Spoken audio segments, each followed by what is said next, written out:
Good morning, afternoon, evening, wherever you are, and welcome to Global Atheist News Review. Now, as you can see, I'm not in my studio. I'm on a brief holiday in the West Country of the UK, and I'm in a lovely hotel overlooking Plymouth Hoe. So this is my hotel room. We had some technical hitches. It seems to be an unlucky weekend for us because yesterday, Tercia's guest had a broken connection and she was left flying solo. And it was a fabulous show nonetheless. It had lots of views. Very interesting person who's escaped from the Xinjiang. So if you can catch that, I recommend it. Anyway, today we're reviewing last night's Global Atheist News with our excellent panel of opinionated people. And here they are. Hello, guys. Thank you for joining us. We've got Guy from Northern England. We've got Ed from Columbia, Canada. Esther from the Midlands of England. Tercia from South Africa. And Frank and Ty from the Bible Belt of the US of A. So we are pretty global. And here we go. The first item on the news that we want to address, we want your views on, is Afghanistan. It doesn't like to stay out of the headlines very long, does it?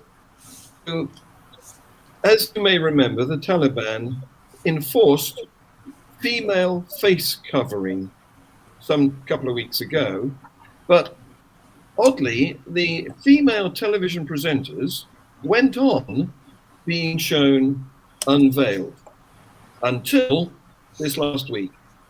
And since then, they have complied with the Taliban's enforcement.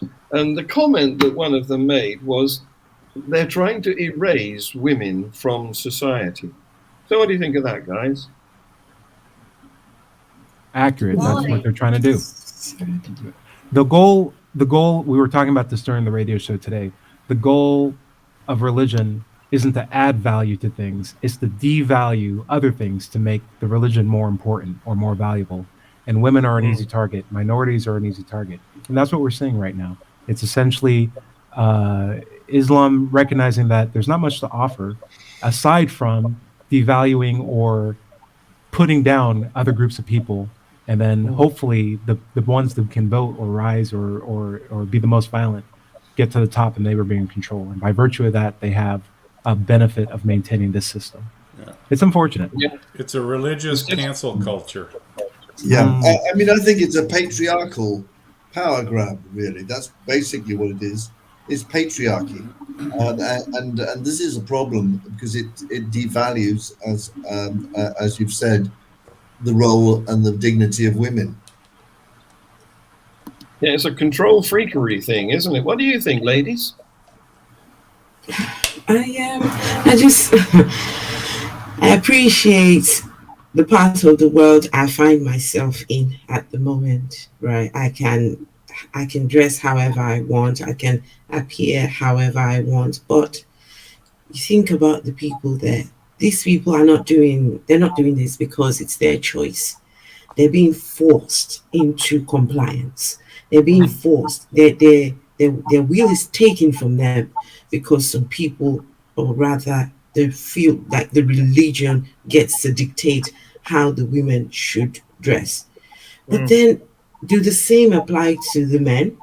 Does the same rule apply to men? I know that the Muslim religion, I think the men, I think it's their pants or trousers shouldn't reach the bottom of, I think, to the ground. I think that's the only thing I can think of. But these strict rules are placed on women.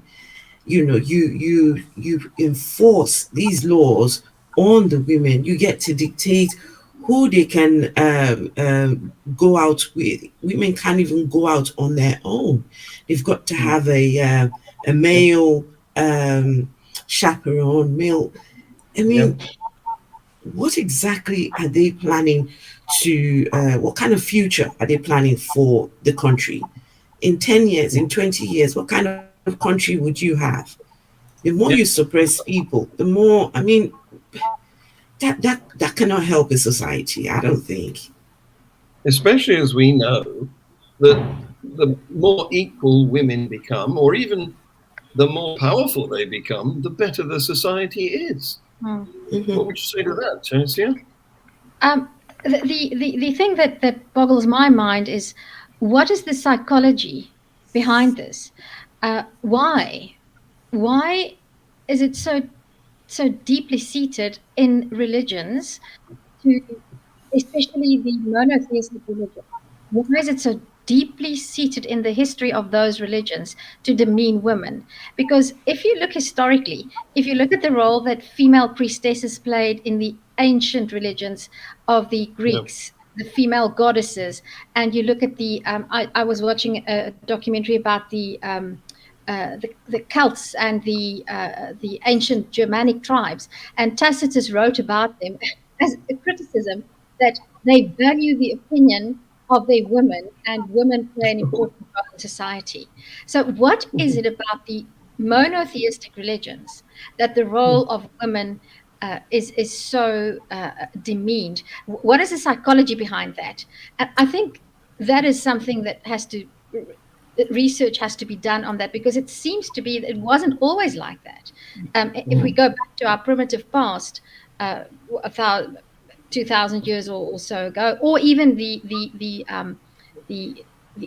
older religions, the non-monotheistic religions, women were important. Right. And what went wrong? What's the psychology? Is it because the God figure is male and you have to keep you have to build up the male God figure?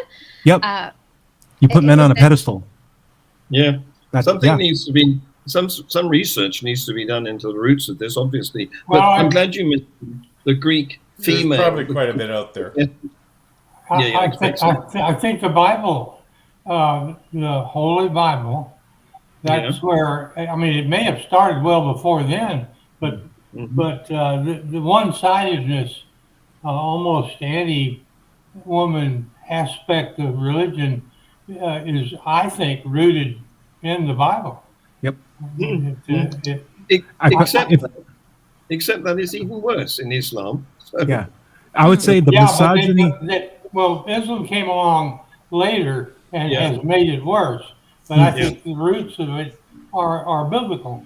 I would say misogyny existed before the Bible, and all the Bible did was enhance it and use it as a tool to gain power. Codify it. But I definitely see a link in the monotheistic religion. So if you think about Judaism, which I'm not an expert, but I suspect that Judaism is definitely one of the oldest monotheistic religions. And in Judaism, women are subjugated, although there are women, female heroes like Esther and Deborah and so forth.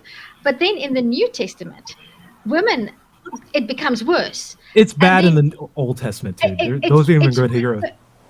And then the Muslims, Muhammad came, and he just took it one step further. So from the very first purely monotheistic religion, formalized in Judaism, it was women are substandard citizens, and they don't have the same value. And then Christianity came and took it one step up, and the Muslims just came and took it one notch further. That's something that I find very interesting. The one hero I would recommend anyone pay attention to in the Old Testament is Eve, because she's the one who's like, whoa, this system sucks and apples are awesome. I got to find Adam. Snakes can talk. We got to figure this out. Oh. Thank you for the birth of science. Thank you for everything. So should also point out that Sikhism isn't monotheistic. It's but they definitely are patriarchal. I'm so glad that you introduced the Greek goddesses, because my favorite god is Cloacina. And do you know what her job was? She kept the sewers of Rome flowing. It had to be a woman. Why was that a woman's job? It's a responsible job.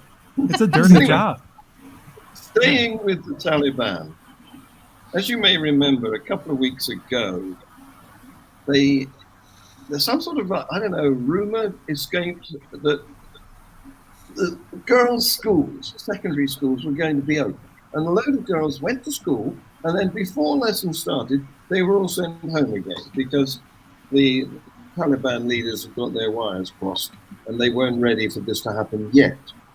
Now, more recently, secret girls' schools have been set up in hiding places where the female teachers are carrying on teaching secondary school girls, and one of them has said, this has got to be done. Even if they arrest me and beat me, it's worth it. So, your responses to that, please. How brave can one person be? Absolutely. I mean, against all odds, some people still, I mean, people like that I find are courageous. I look at people like that and I say, these are just very unique people, because in the face of opposition, in the face of all the threats around them, they still recognize that these women need an education. These children need this education. I mean, it will only help the society in return. It's a cycle. If you keep these girls uneducated, it only just goes back. It somehow has a way that it affects the society negatively. But if you educate the girl child, I think it helps in the long run, in my opinion. So kudos. And gosh, can you imagine being one of these people having to hide just to get an education?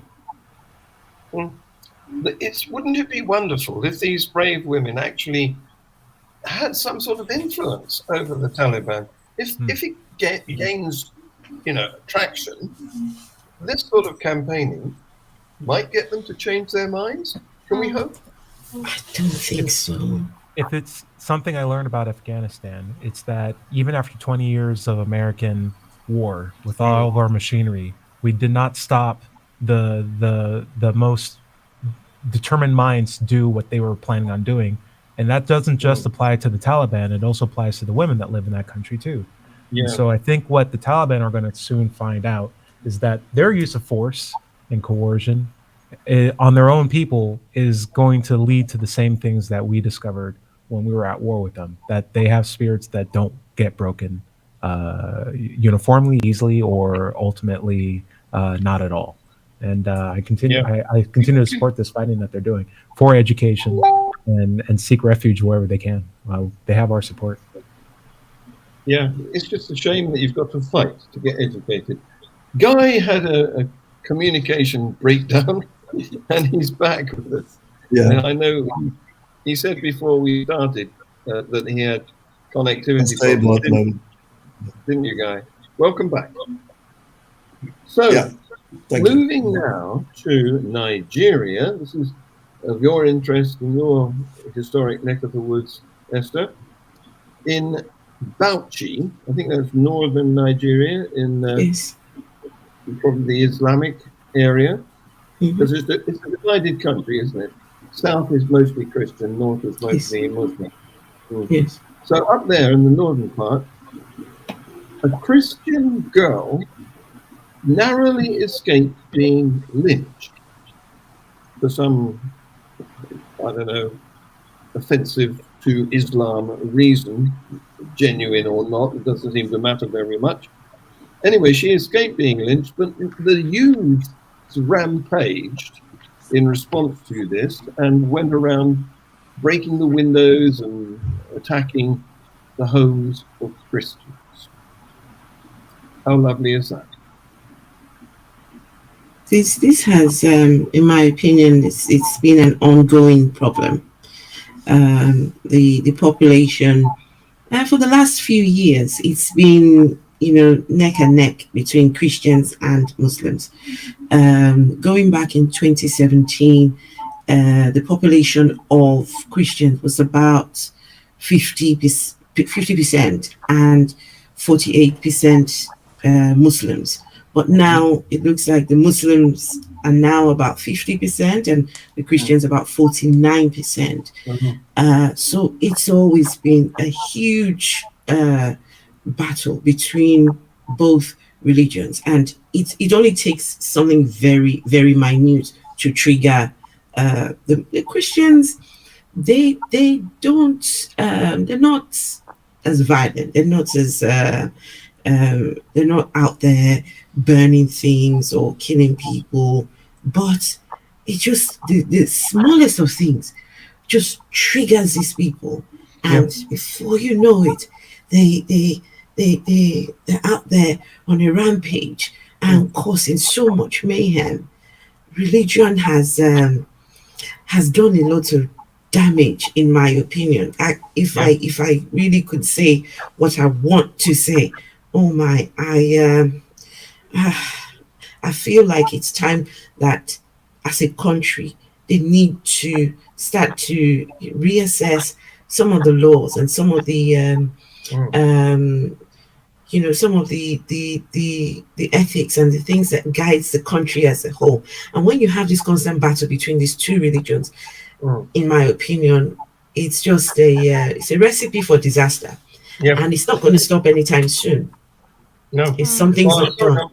I'm not going to let you off the hook just yet, because also in northern Nigeria, in an area known as Borno State, Boko Haram, which translates as, I think, Western education or Western culture is forbidden.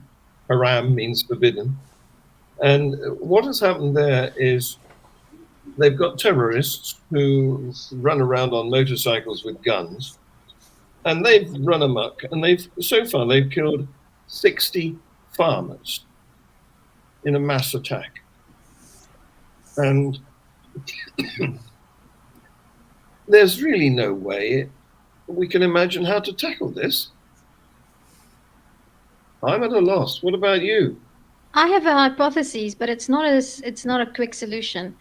When we have these types of discussions around my dinner table, I always say the only solution that I can see is a long-term solution, and it involves us going back to a classical education and learning philosophy, learning basic logic and reasoning, and reinforcing that in our education system, and teaching basic history, teaching about what is good for society and what has had bad results. Because we don't teach history. We have dumbed down our societies. It's even happened in advanced first world countries like the United States, maybe even to a lesser extent in the UK. There's no value upon listening to alternative viewpoints. I read an article not too long ago where thousands of people would go to listen to Robert Louis Ingersoll. It was seen as entertainment. Regular people, farmers, non-intellectuals would go and stand in the sun or in the cold and listen to Robert Ingersoll debating or reasoning for 2 hours. Yes. We have dumbed down our children to such an extent that they have an attention span of 5 minutes. And that makes them extremely vulnerable to religious indoctrination, because it's a 5-minute solution. I'm right, you're wrong, throw it off. Yes, simple answer. I wonder, the focus, and I think this, mirrors what you're saying, is that the focus is really on pedagogical teaching, right? It's just stating the facts, and these are the facts, and remember this, whereas rather than teaching people what to think, it should be how to think. And so that's teaching critical thinking skills, like you said, and how to evaluate information, how to getting that that toolkit of thinking that, you know, because reason is not innate, it's a skill. And if you don't first learn it and then don't further practice it, you know, like Hume said, reason is the slave of passion. If you don't have reasoning skills, passion is what rules the day. And you see that in mob rule and mob justice and all the rest of it throughout the world, and in particular on social media platforms. Yeah, absolutely. So I'm glad you mentioned Robert Ingersoll, because he was such a great speaker. There's even at least one actor who goes around being him. He adopts the dress, the top hat, or whatever they wore back in those days, and he reads what he's memorized, and he goes through the actual speeches that were delivered. And yeah, Frank, I think you may have heard him. He's in your. Well, I don't know. I haven't heard about that fellow, but I would sure like to hear him perform. But if you look over my shoulder here, I've got two busts up there, and one of them is Thomas Paine, and the other one is Robert G. Ingersoll. Yeah. I mean, I have a high regard for Ingersoll, and it's true what Thursday was saying about people would pay $1, which back in the late 1800s was a lot of money, and there was no air conditioning, no audio system, and they'd pack in shoulder to shoulder and listen to Robert G. Ingersoll for hours. And the message of that is, or the interesting piece of it is that, you know, back at the turn of the century, before the last one, there were way more free thinkers in America or in the world than there are today. Yes, absolutely. Yeah, it was post-Enlightenment, right? And can I just quickly add here that this is an ongoing problem when it comes to the Boko Haram, because some people have said, okay, they give up fighting for Boko Haram. They've come forward and said, we recognize we have done something evil and we don't want to be part of the Boko Haram. So how do you reform these people? How do you get them to normalize back into society? Because these people don't value human life. They don't value, it's us versus them. If you're not part of us, then, your life is not worthwhile. And how do you prevent these people from going back to this Boko Haram? So what the Nigerian government was doing, they started paying these reformed, I don't know if they're reformed, but these people who have left Boko Haram, they started paying them money as incentive to, I don't know, maybe to better their life or something. They started paying them. And people felt like, how are you sure that these people have indeed left Boko Haram and you're paying them? At one point, this was the conversation on the table, that maybe to send these people to different countries to go learn an education.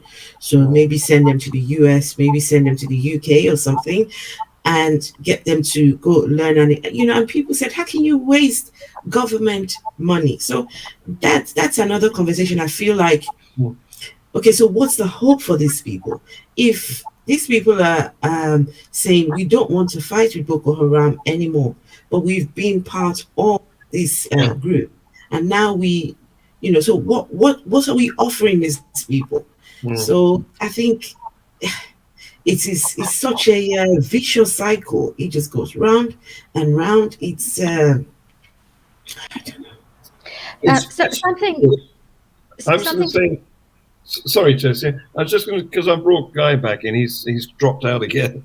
I was just going to say that it's difficult, as we have a system in the UK in which we try to deprogram criminals who have acted on some sort of religious motivation, and paying them isn't going to work. And trying to brainwash them backwards is not reliable either. I know Guy would like to say something about this, because we've had incidents where released criminals that were imprisoned for some religious crime have simply gone and done it again, despite being attempted to be reprogrammed. Guy, what can you tell us about that? Oh, I think he's frozen. Yeah, I'm back now, I think. Can you hear me? Yes. Yeah, we can hear you. Yes. Yes, so I didn't get all that you said, but you're talking about the problem of how to rehabilitate extremists. Is that right? Yes. Yeah. Well, I mean, it's an art, and there is a lot of dispute over the Prevent program and the other programs that the government runs, not only for Islamic extremists, but also for right-wing extremists. And in fact, right now, we seem to have more right-wing nutcases rampaging around than we do have actually Islamic ones, strangely enough. You know, and thanks, Tyrone, for that. I don't know if you guys have heard of Socratic examination. Well, you probably heard of that, but street epistemology as a means of engaging people who have particular beliefs and having them actually self-examine so that you're not deprogramming, reprogramming. You're just allowing that person to actually discover how they came to believe what they do, and then help them develop, those analytic tools in order to better evaluate how they got there and the information that they use to develop their beliefs. Right, and I'd say if briefly, if there was anything that would be instilled through SC, would be the appreciation of "I don't know" as a conclusion, or at least even a temporary conclusion, as a way to say, "Hey, I actually don't know if this is the right way of going forward. I'm going to wait until I have a better criteria, until I come to a more permanent conclusion. But at least until then, I'm reducing my confidence that what I'm doing right now is the right way to do things, or what I've done back in the past was the right way to do things." So very useful. I like to hope that the shows that Tercy and I do, where we interview people who have gone through these stages of escaping, tunneling out, or whatever they had to do, I like to think that they might help to open some people's eyes by showing, that they're not alone, that, it happens. No, you guys are awesome. I'm just going to leave this here. I won't make this long, but I will post a link. There was a podcast about 10 years ago, Reasonable Doubts. I think I've mentioned it before. And in one of the programs, there was a philosophy professor who had a program in United States prisons where he worked with some of the most hardened career criminals, and I'm talking murderers, people who they were in the high security sections of the prison. And what he did with them was philosophy. He trained them in basic philosophy and logic, and the outcomes were so much better, actually measurably better than many of the other prison reform programs. And that is the type of thing that needs to happen. But before we can get to that point, we need also to address things like political inequality or economical inequality, and who has the political power and what do they want to do with it. And that feeds into what Esther said, because just like in South Africa, Nigeria is a very, as far as I know, it's a very unequal society. And when you have unequal societies where many people are really struggling just to make ends meet, then a savior figure is so convenient, and it makes you feel that you belong somewhere and you have purpose. And then it's very easy to submit to the baser instincts. And then we have to take into account that Africa has a very dark history. And the latest scientific research has shown that a child who's exposed to only one violent event, just seeing it, it literally changes the structure of his brain. And how many children before the age of 12 have been exposed to gross abuse, not even sometimes themselves, but just witnessing a father beating a mother. Much of those social ills are because of the difficulties of just putting bread on the table. And those things also need to be addressed. I think it's important conversation that needs to be had. The true humanist values of why are we doing what we're doing, and is it still working? Well, it seems to me that paying them to behave is tantamount to a bribe. And for that reason, it's not going to be very effective from the outset. No. Anyway, Guy keeps popping in and out. I'll bring him back again. Should they call it the wages of sin, I guess? Yes. So I'm going to take us to America now, because there is a candidate that Trump has endorsed. She's applying for the Senate of, was it, what's the name of the state that's up and amongst the lakes? The Michigan? That's the one, Michigan. She's applying, she's standing as a candidate for the Senate of Michigan, I believe. And she appeared on a Christian podcast, a video podcast, and she was heard to say that she would vote to ban all contraceptives.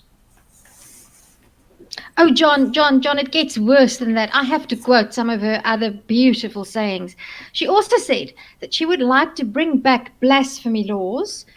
So get ready. I don't know if the women will have to be covered up in the Catholic religion. So blasphemy laws she wants to bring back. She also said society today is abnormal, and Western society is built on Christian values, and we have to return to God's moral order. Yes. So, yes, blasphemy laws. She wants to bring back blasphemy laws. So, Captain Hicks and Frank, get ready to guard your tongues.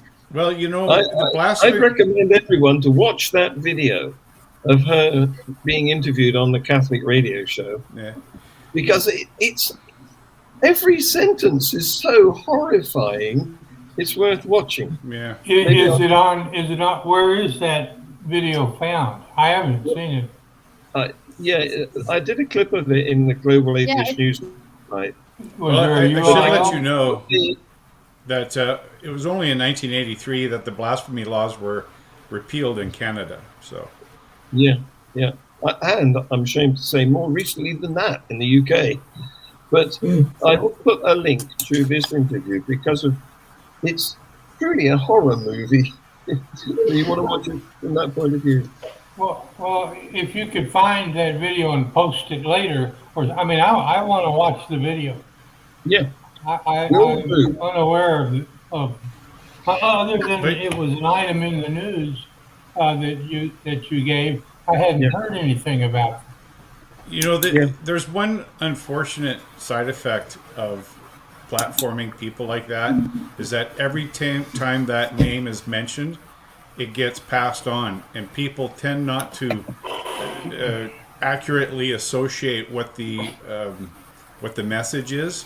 So sometimes you just hear that name over and over and over again, and people all of a sudden say, "Oh, that must be a really popular candidate or something." You know what I mean? Yeah. I'm afraid so. There's no such bad publicity. When we spoke about the Taliban, what that lady said, I mean, the only thing that basically the Taliban adds to their rules is the face covering for women, in effect. And what is striking also is that this is a woman wanting to subjugate other women.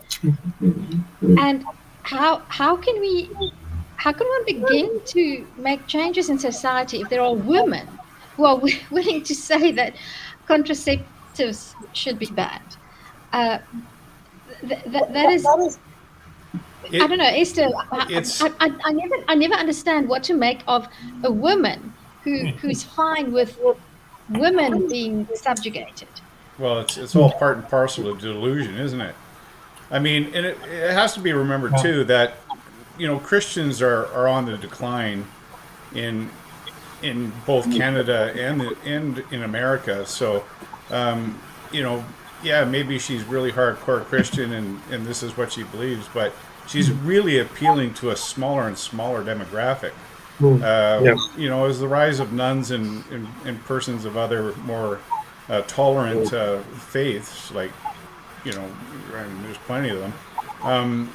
It's easy to hear that sort of extreme voice as the one yelling above the din, trying to freak everyone out, which is, of course, the effect of, again, publicity. And there's no such thing as bad publicity, clearly. Yeah. I want to thank Ty, who's had to leave us. He said at the beginning, he told me that he only had a limited amount of time to join us today. Dred, I just want to say something. It's true that those people are in the minority, but in certain political systems, for example, the one in the United States, if we just look at gun laws, even abortion laws, the political system gives a lot of power to those screaming voices who are in fact in the minority. And to me, that's the scary part, because I'm sure that if you were to walk to every single person 18 and above Afghanistan, and you would say to them, what kind of a world would you prefer to live in? That they would definitely say they would prefer not to be living under the Taliban if they knew that they could speak out and be safe. But and for example, I happen to know that something like 80% of United States citizens want stricter gun laws and gun safety laws. But because of the way that the political system is structured, the minority actually dictates what happens. And that's why those minority voices are scary. We need better democracy, don't we? It's not working very well in lots of Western countries. Anyway, staying with the US, all of this horrible revelation about Catholic sex abuse that's been going on for several years now, and the Southern Baptists have more or less escaped unscathed. But a recent report has revealed that they had lots of sex abuse going on and kept it covered up, and even claimed that they couldn't keep a record of it whilst secretly keeping a record of it. Who's surprised? A record that is now out of the closet. Yeah. Yes. Same thing with I've learned recently about the Amish. A lot is coming, because they've essentially secluded themselves so that there is absolutely no eyes even on them. And if one of their own goes out into the world, they're completely shunned and there's no records of child abuse because, of course, they don't subscribe to participating in society. So these things are essentially all hiding, in plain sight, right? So, I don't think there's I can't think of anyone, religion aside from Pastafarianism where, at some level, sex abuse and child abuse is not a sanctioned thing. I think it's pretty regular all the way around. Yeah. Great. So moving on, Iran. Oddly, to my way of thinking, Instagram and several other social media, Instagram is the picture-based social media site, is available in Iran, but it's censored. So they don't permit some of the platforms within the Instagram site. And apparently, Instagram moderators, the armies of moderators trying to keep these sites relatively clean from abuse and foul language and such like, apparently they've been offered bribes by, we don't know who in Iran, but There are leaders in Iran that object to some of the Instagram material, and the moderators have been bribed to take those accounts down. If this is again a case of who's surprised, isn't it? Not surprised. Yeah, How right. did Not they get hold of surprised. the moderators? I thought they were all bots. No, they're not all bots, because bots can handle stuff, but also bots are easy to get past. You can do stuff that bots can't capture, basically. So there are army There might be moderators. algorithms that alert you to stuff, and then moderators kind of then dip in to do the further analysis and evaluation. That's right. Well, Esther, you should find out how to contact those moderators. Maybe there are some human ones at YouTube that you can contact about your improvisation. Sorry, I couldn't hear you. You went fuzzy. I said you should try to ask the people in Iran how to contact the real people moderators. Maybe there are some of them at YouTube that you can get hold of to talk about your monetization issues. It's crazy, and you have to ask the question: what exactly are they trying to? If they're offering bribes, why are they offering these bribes? Why are they trying to remove these words in these accounts? What exactly could it be? Something that could bring some form of damage to their religion or their their powers? Could it be something? So you have to ask why. And does the same happen? Usually when people are paying bribes, it's usually something they're trying to, something going on that they don't want people to know about. Yeah.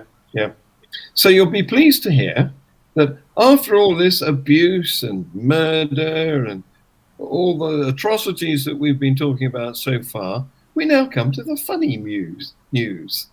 And there's a Christian prophetess by the name of Kat Kerr, who has a video channel, or she was interviewed, and she was asked to say what happens to babies when they die. And we talked about this a bit last week, didn't we? Because of the limbo. Exactly. Yeah. And what she did, Kat Kerr, prophetess, self-proclaimed, went on this sort of lyrical jaunt about how the babies are met by Jesus personally. First, because they're young, they get the priority, and then they get to play with the animals. And Jesus puts the babies in a kangaroo's pouch. It's all ludicrous, but lovely. It's a sort of. I'm glad she's done this, and I'll tell you why. Go on. She makes an outstanding argument that the best way to save souls for eternity is to abort them. Yes. Right? I mean, think about it. That's right. Well, first in line. If it's your biggest concern is to save souls for eternity, then you should be pro-abortion. Yeah. Then they get to play with Jesus and a kangaroo. Yep. And they go directly into the pouch. Forever and ever. Yeah. They can bypass the system. They can go directly into the pouch. They don't even have to be met by anybody. They can just go. Well, maybe I can also proclaim that we've had a miracle in our household. My daughter had something happen to her. I don't know what. She bought a hamster. So she bought a dwarf hamster.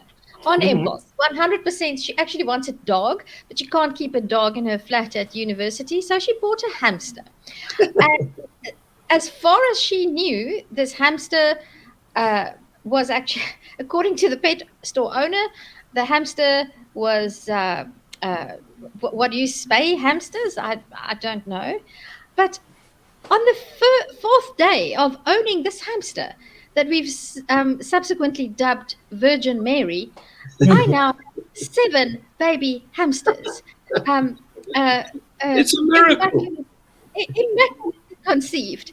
They are the most hideous things. They look like jelly beans. But so I mean, if the prophetess Kath can have her hypothesis about babies, then I have the Virgin Mary hamster with 7 immaculately conceived baby hamsters who are not in any form of pouch, although I don't know, maybe my daughter can get some money for them.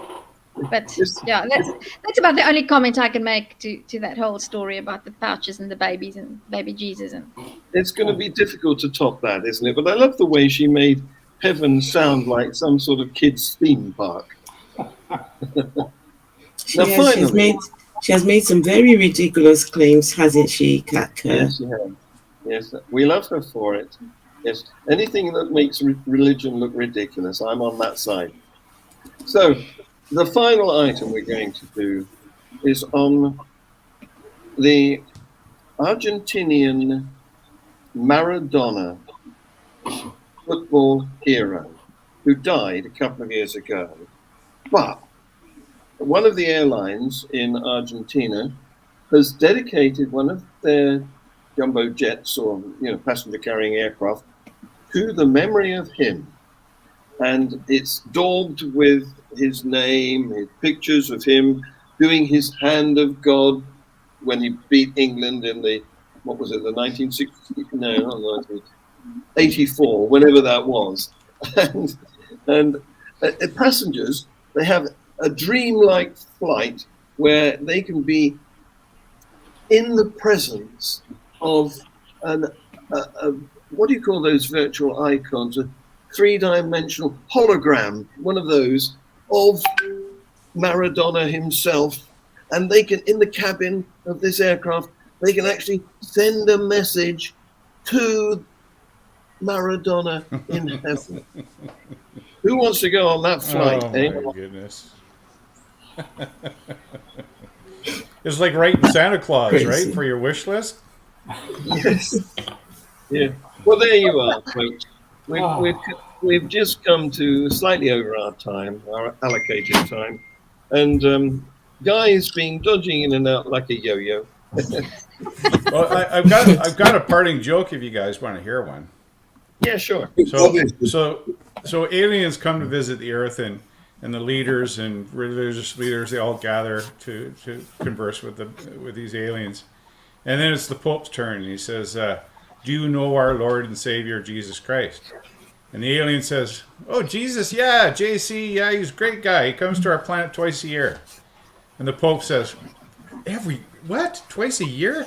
We've been waiting 2,000 years and he hasn't shown up yet. And the alien says, "Well, I see you're getting upset. Well, maybe you didn't like your chocolate."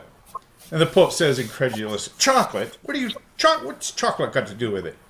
And the alien says, "Well, every time when he visits, we give him a big box of chocolates. Why? What did you guys do?"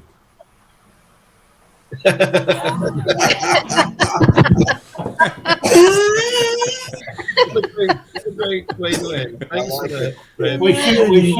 We definitely should have seen that coming. Yeah. Say goodbye, everyone. All right. Ramen. Thank you. goodbye.